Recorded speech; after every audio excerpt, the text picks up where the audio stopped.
പക്ഷെ നീ പേടിക്കണ്ട, തെറ്റ് ചെയ്തവരേ അത് ഉപദ്രവിക്കൂ. മോൻ തെറ്റുകാരനൊന്നും അല്ലല്ലോ. അതെ, അത് തന്നെ.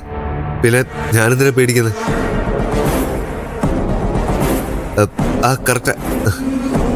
എന്നാലും മോനെ ശരത്തെ, നീ ഒന്ന് സൂക്ഷിക്കുന്നത് നല്ലതാ.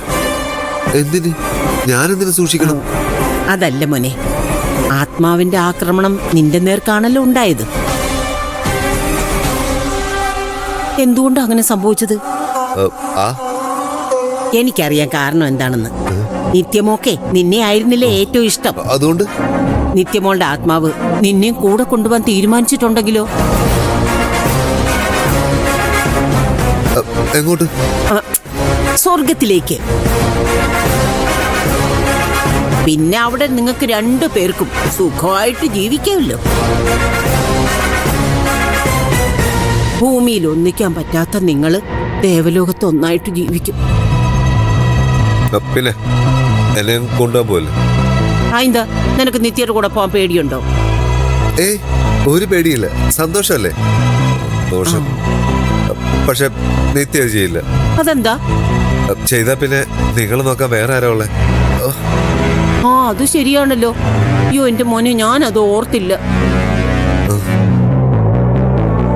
എന്തായാലും നമ്മളെ ഒറ്റയ്ക്കാക്കിയിട്ട് ശരത്ത് മോനെയും കൊണ്ട് നിത്യമോള് പോകുമെന്ന് ഞാൻ വിചാരിക്കുന്നില്ല. അങ്ങനെ സ്വാർത്ഥതയുള്ള കൊച്ചൊന്നും അല്ല അവള്. അല്ല, എന്നാലും മോനെ എങ്ങനെ തല്ലുകിട്ടി? അതെ, അതിനുള്ള ഉത്തരം കണ്ടെത്തണ്ടേ? ഒന്നുകിൽ അമിതമായ പക കൊണ്ട്, അല്ലെങ്കിൽ അമിതമായ സ്നേഹം കൊണ്ട്. ഇതിലേതെങ്കിലും ഒന്നായിരിക്കും ആത്മാക്കളെ കൊണ്ട് ഓരോന്ന് ചെയ്യിപ്പിക്കാൻ പ്രേരിപ്പിക്കുന്നത്. ശരത്ത് മോന്റെ കേസില് അതെന്തായാലും പകയല്ല, സ്നേഹം തന്നെയായിരിക്കും കാരണം. സ്നേഹം ഒരു ആത്മാവ് ഇതുപോലെ പ്രകടിപ്പിക്കുന്നുണ്ടെങ്കിൽ അതിനൊരു ലക്ഷ്യം ഉണ്ടായിരിക്കും. കൂടെ കൊണ്ടുപോവുക, അതായിരിക്കും മോനെ ലക്ഷ്യം.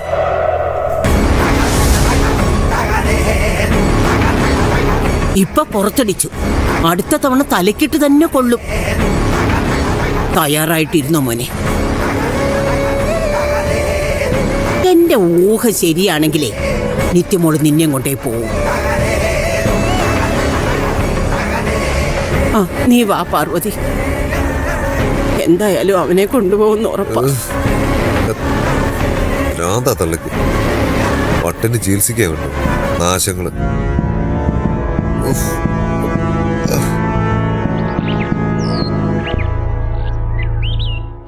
ആ നേരത്ത് പ്രിയകേറി അങ്ങനെ പറയുന്നത് ഞാൻ ഒരിക്കലും പ്രതീക്ഷിച്ചില്ല കേട്ടോ. എന്താ, അത് അബദ്ധമായോ? ഇല്ല, ഒരിക്കലും ഇല്ല. പ്രിയ അങ്ങനെ പറഞ്ഞത് നന്നായി. അവൻ ശരിക്കൊന്ന് പേടിച്ചിട്ടുണ്ട്. അവന്റെ മുഖത്ത് ആ പേടിയുണ്ടായിരുന്നു. ഇനി ഇത് വെച്ചൊരു കളി കളിക്കണം. പല രഹസ്യങ്ങളും ഉള്ളിക്കൊണ്ട് നടക്കുന്നവനവൻ. അതൊക്കെ പുറത്തെടുക്കണം. അവനെ കൊണ്ട് തന്നെ അതൊക്കെ ഏറ്റു പറയിക്കാൻ വേണം. അതെങ്ങനെ സാധിക്കും ചേച്ചി? രഹസ്യങ്ങളൊന്നും തുറന്നു പറയാൻ അവൻ തയ്യാറാവില്ലല്ലോ. സാധാരണഗതിയിൽ അങ്ങനെ അവൻ ചെയ്യില്ല. പക്ഷെ പേടിപ്പിച്ച അതവൻ ചെയ്യും. അതിന് പറ്റിയതാ ആത്മാവ്. അങ്ങനെയൊന്ന് ഇവിടെ ഉണ്ട് എന്ന് നമ്മൾ സ്ഥാപിക്കണം. അതവൻ വിശ്വസിക്കാനും തുടങ്ങണം. അതോടെ അവൻ ഒലയാൻ തുടങ്ങും. അവൻ പതറാൻ തുടങ്ങിയ പിന്നെ കാര്യങ്ങൾ എളുപ്പമായി. അതിന് നമ്മളെന്താ ചെയ്യേണ്ടത്? നമ്മളല്ല, പ്രഭാവതി, അവന്റെ അമ്മ, അവരെ നമ്മൾ ഉപയോഗിക്കേണ്ടത്. അവരെ വിശ്വസിക്കാൻ പറ്റില്ലെന്ന് ചേച്ചി തന്നെയല്ലേ പറഞ്ഞത്? അവന്റെ അമ്മയല്ലേ, അവന്റെ സ്വഭാവം കുറച്ചൊക്കെ അവർക്കും ഉണ്ടാവില്ലേ? വിശ്വസിക്കാൻ പറ്റാത്തൊരാൾ തന്നെയാ അവര്. പക്ഷെ ഇപ്പോ അവരെ അല്ലാതെ മറ്റാരെയും നമുക്ക് ഉപയോഗിക്കാൻ പറ്റില്ല. അതും ഇതുപോലൊരു കാര്യത്തിന്. ഞാൻ പറഞ്ഞു കൊടുക്കുന്ന പോലെയൊക്കെ അവരവനോട് ചെന്ന് പറഞ്ഞാൽ ചിലപ്പോൾ നമുക്ക് വേണ്ടത് അവനെയും നമുക്ക് കിട്ടും. എങ്കിൽ വേഗം അത് ചെയ്യേ ചേച്ചി. അത് ഞാൻ ചെയ്തോളാം. പക്ഷെ അതിനു മുൻപ് എനിക്കൊരു സംശയം മാറ്റാനുണ്ട്. സാധാരണ നിന്റെ പ്രായത്തിലുള്ള കുട്ടികൾ ഇങ്ങനൊന്നും പറയാത്തത്. ആത്മാവുണ്ടെന്നൊക്കെ പറഞ്ഞാൽ അവര് ചിരിക്കും. പക്ഷെ എന്നിട്ടും അങ്ങനെ പറയാൻ നിനക്ക് തോന്നി. എന്താ അതിന്റെ കാരണം? ചേച്ചിയോട് സത്യം പറയാലോ, ആത്മാവിലൊന്നും എനിക്കൊരു വിശ്വാസവും ഇല്ല. അതൊക്കെ അന്ധവിശ്വാസമാണെന്ന് കരുതിയിരുന്നോളാ ഞാൻ. എന്നിട്ടും ഞാൻ അങ്ങനെ പറഞ്ഞു.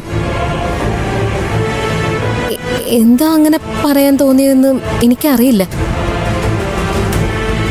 ആരോ എന്നെ കൊണ്ടങ്ങനെ പറയിപ്പിച്ചതാ. ചിലപ്പോ അത് നിത്യയായിരിക്കും.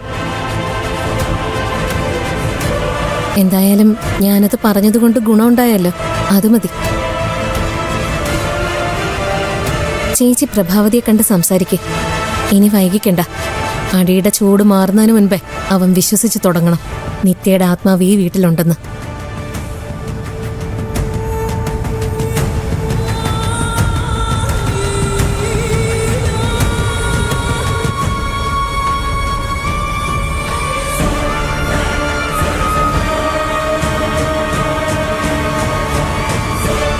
ഇത് നിസ്സാരമായിട്ട് എടുക്കാൻ പറ്റില്ല മോനെ.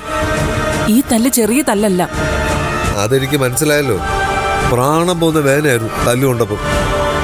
അതാണ് പ്രാണൻ പോകുന്ന വേദന.